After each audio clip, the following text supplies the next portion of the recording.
insluiting en aandag. Spreuke 23 vers 22 sê, luister na jou vader, hy wat jou verwek het, en moet jou moeder nie minag wanneer sy oud geword het nie. Ons moet ook emosioneel na ons ouers omsien.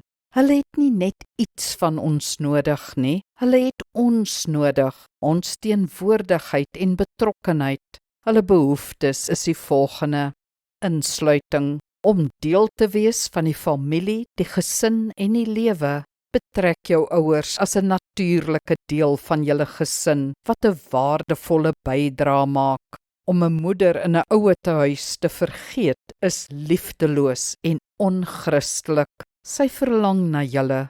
Aandag en aanraking. Spandeer 'n bietjie alleentyd met 'n kuier, kwaliteit tyd. Leer ook om drukkies te gee, al was dit nie julle gebruik nie. Doen die naels of die hare en sien die waardering. Geselskap. Maak bloot tyd om met jou ouers te gesels. Kuier 'n bietjie. Vertel van julle planne of wat die kleinkinders doen. Vra hulle uit. Hoe gaan dit? Wees goed vir jou ouers en dit sal ook met jou goed gaan, sê die skrif. Kom ons bid saam.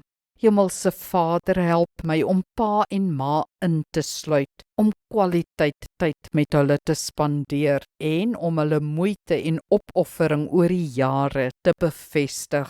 Nie net omdat dit my plig is om hulle te eer nie, maar omdat dit 'n voorreg is. Hulle sal immers nie vir altyd met my wees nie. Amen. Die Here seën jou.